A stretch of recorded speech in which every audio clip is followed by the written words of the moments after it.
Now, I've had the idea of creating a series of gardening videos for many years, but I've never gotten around to doing it.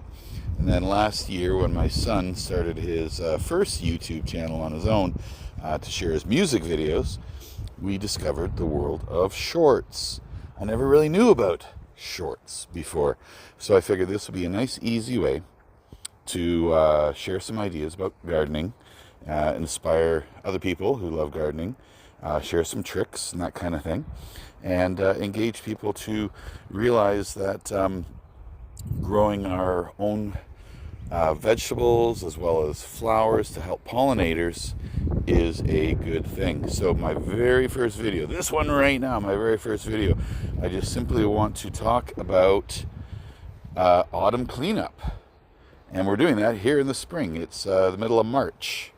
And by autumn cleanup, what I'm talking about is not cleaning up. You can see here that a lot of these stems from last year's flowers are still standing tall. And that's because I learned a little while ago that a lot of bugs will actually, I've heard that some of them, get into these little holes and maybe they'll lay eggs and maybe they'll live in these things for the winter. You can also see lots of leaves on the garden as well. I always make sure that my garden is covered with lots of leaves, and that will stop or slow down a lot of weeds from growing. So that's a good thing as well. One thing that I found was interesting, this garden here, it's a ring.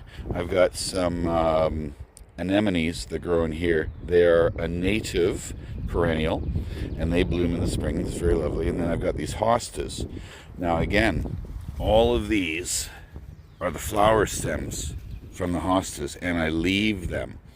And one of the reasons why is not only do bugs use these to live in and to shelter in, but in the spring, for the last couple of years since I've started leaving these, I've seen birds collecting these really, really thin ones to use to build their nests.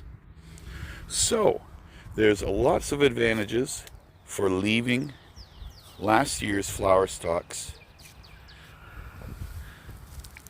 to stay as they are and not to prune them. Okay, so that's my first little video. I look forward to sharing some more in the very near future.